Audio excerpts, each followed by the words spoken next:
আরজি করে ডাক্তারি পড়ুয়াকে নৃশংসভাবে খুন, উত্তাল রাজ্য রাজনীতি। বিচার ও নিজেদের নিরাপত্তার দাবিতে সরব হন জুনিয়র চিকিৎসকরা।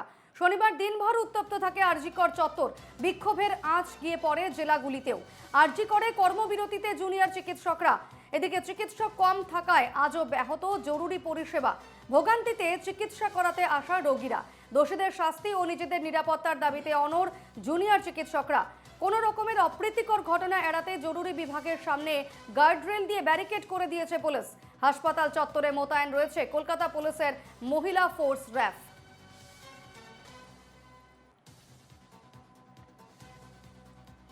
আজও নিজেদের দাবিতে অনড় রয়েছেন আরজি করে জুনিয়র চিকিৎসকেরা এবং জরুরি বিভাগের সামনে ব্যারিকেড রয়েছে পুলিশের। বিশাল পুলিশ বাহিনী মোতায়েন রয়েছে কোনো ধরনের অপ্রীতিকর পরিস্থিতি এড়াতে। সেক্ষেত্রে কলকাতা পুলিশের মহিলা ফোর্স র্যাফও মোতায়েন রয়েছে আরজিকর চত্বরে।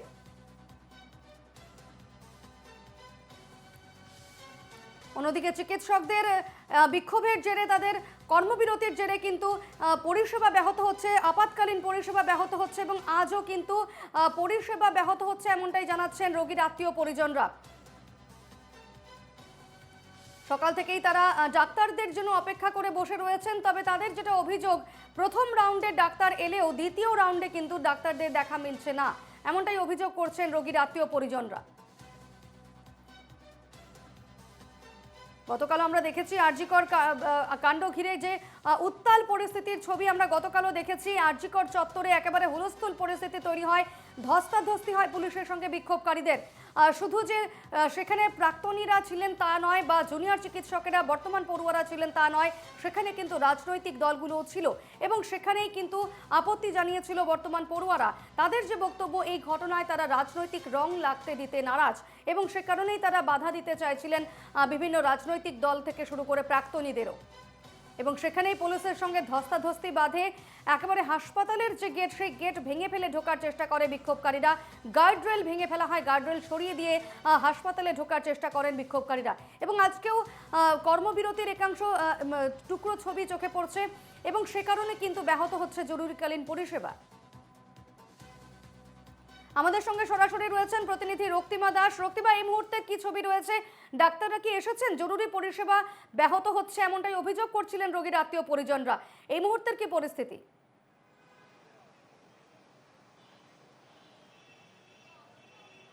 দেখো, সকালের থেকে কিন্তু একই অবস্থা রয়ে গিয়েছে। সেখান থেকে তোমাকে যেমনটা বলছিলাম, সকালেও যারা জুনিয়র ডাক্তাররা রয়েছেন তারা কিন্তু একেবারে নিজেদের দাবিতে অনড়। সেক্ষেত্রে যতক্ষণ না সরকার তাদেরকে নিরাপত্তা দিচ্ছে, সেটা নিশ্চিত করছে, ততক্ষণ পর্যন্ত তারা কিন্তু তাদের এই দাবি নিয়ে অনড় থাকবে, এমনটা কিন্তু তারা স্পষ্ট করেছে। দেখো, সেই দিক থেকে লক্ষ্য করে তুমি দেখেছো গত দুদিন ধরে যে এখানে কি অচল অবস্থা তৈরি হয়েছিল, বিক্ষোভ আন্দোলন থেকে শুরু করে একেবারে পুলিশের সঙ্গে ধস্তাধস্তি। এই অবস্থা থেকে আজকে যাতে কোনো ধরনের অপ্রীতিকর ঘটনা না ঘটে সে কথা মাথায় রেখে দেখো, তোমাকে দেখিয়ে রাখি, জরুরি বিভাগের সামনে ইতিমধ্যেই তুমি দেখতে পাচ্ছ যে গার্ডরেল করে ঘিরে দেওয়া হয়েছে একেবারে, যাতে রোগীরা আসেন এবং এসে সেখানে পৌঁছে যেতে পারেন নির্বিঘ্নে। এবং সে কথা মাথায় রেখেই দেখো, যেমন পুলিশ ফোর্স বাড়ানো হয়েছে কলকাতা পুলিশের তরফ থেকে, মহিলা পুলিশ বাড়ানো হয়েছে। একই সঙ্গে তোমাকে জানিয়ে রাখি, অ্যাডিশনাল লেভেলের যারা অফিসার তারা কিন্তু নিয়মিত এখানে আসছেন, আলোচনা করছেন কর্তৃপক্ষের সঙ্গে এবং সেই দিক থেকে র্যাব পর্যন্ত এখনো পর্যন্ত মোতায়েন করা রয়েছে। ফলত সেদিক থেকে নিরাপত্তার দিক থেকে যাতে কোনো ধরনের সমস্যা না হয় সেটা কিন্তু একেবারে নিশ্চিত করা হচ্ছে কলকাতা পুলিশের তরফ থেকে। এবং দেখা, এখনো পর্যন্ত যারা আত্মীয়রা আসছেন, রোগীর আত্মীয় স্বজনরা রয়েছেন, তারা কিন্তু এখনো পর্যন্ত একই অভিযোগ করছেন।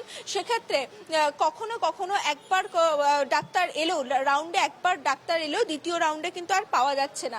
এখানে যারা অনেকে আছেন তাদের সঙ্গে আমি একটু কথা বলার চেষ্টা করব।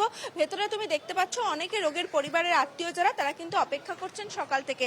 এবং এই মুহূর্তে কি অবস্থাটা রয়েছেন তাদের সঙ্গে অবশ্যই কথা বলবো। দাদা, আপনার পেশেন্ট ভর্তি রয়েছে? জি। ডাক্তার আসছে? ডাক্তার, গতকাল আমার রেডিওথেরাপি ওয়ার্ডে আমার মেয়ে ক্যান্সার পেশেন্ট ভর্তি হয়েছে, তো ওখান থেকে এখানে এফআইআর হয়েছে। কাল থেকে ডাক্তার দেখতে পাইনি, অপেক্ষায় আছি ডাক্তারের জন্য। তো ওখানে অ্যাডমিট হয়ে গেছে, আপাতত আসে এরকমই, আসছে এরকমই। হাসপাতাল কর্তৃপক্ষ কিছু জানাচ্ছে? না, তা কিছু জানায়নি। সিস্টার দিদিদের থেকে যা জানার, সিস্টার দিদির থেকে জানছি। সিস্টার দিদিকে দেখতে পাচ্ছি, ডাক্তারকে দেখতে পাইনি। আপনার কে ভর্তি আছে দিদি এখানে এখনো? আমরা ডাক্তার দেখিতে এসছি। ডাক্তার দেখাতে পারলে? না আসেনি, বললো সবাই বলছে আসবে কি আসবে না জানে না, এসব বলছে। আমি বসে আছি। আপনি কোন বিভাগে দেখাতে এসেছেন? কোন ডাক্তার? দীপাঙ্কর রায়। এখনো কিছু বলছে না হাসপাতালের তো? ওরা বলছে যে দেখছো আন্দোলন চলছে, এখানে কোনো আজকে কোনো পরিষেবা দিতে পারবে না, কোনো ডাক্তার আসবে না, সব এখান থেকে চলে গেছে। আমার রিপোর্ট আছে, ইনি থেকে ক্যান্সার পেশেন্ট, এখন এই মঙ্গলবার ডাক্তার দেখাতে হবে, তো এখন রিপোর্ট না করতে হলে কোথায় তো দেখাবো ডাক্তার? আজ 2-3 বছর নিয়ে এই দৌড়ি করছি, কোনো হচ্ছে না। সুতরাং বুঝতে পারছো একেবারে এখনো যে পরিষেবা স্বাভাবিক হয়নি, বুঝতেই পারছো। জরুরি বিভাগ একেবারে আমরা কথা বললাম, দুজনেই একজনের মেয়ে ভর্তি রয়েছেন, একজন নিজে রোগী, তিনি নিজে এসেছেন, প্রত্যেকেই ক্যান্সার পেশেন্ট। এবং আরজি করের মতো হাসপাতাল যেখানে একেবারে ক্যান্সারের জন্য দূর দূরান্ত থেকে জেলার যে সমস্ত জায়গাগুলি রয়েছে সেখান থেকে রেফার করা হয় কিন্তু আরজি কর হাসপাতালে, বিশেষত ক্যান্সার চিকিৎসার জন্য। সেই জায়গা থেকে দাঁড়িয়ে রোগীরা কেউ এসে অপেক্ষা করছেন, ডাক্তার দেখাতে পারছেন না, কারণ পেশেন্ট ভর্তি রয়েছে অথচ ডাক্তার আসছে না। এই জায়গা থেকে দাঁড়িয়ে এখনো পর্যন্ত অচলাবস্থা চলছে এবং যতক্ষণ না তাদের সরকার তাদের দাবি মেনে নিচ্ছে ততক্ষণ এই অচলাবস্থা চলবে, এমনটা কিন্তু স্পষ্ট করা হচ্ছে। সেই দিক থেকে দাঁড়িয়ে যারা পেশেন্ট, যারা ভর্তি রয়েছেন বা যারা দেখাতে এসেছেন, তাদের কি অবস্থা হবে? যারা, যেহেতু তুমি জানো যে ক্যান্সার পেশেন্ট যারা রয়েছেন স্বাভাবিকভাবেই সেক্ষেত্রে গুরুত্বপূর্ণ তাদের কেমোথেরাপির বিষয় রয়েছে, নির্দিষ্ট সময়ের মধ্যে সেই কেমোথেরাপি করতে হয়।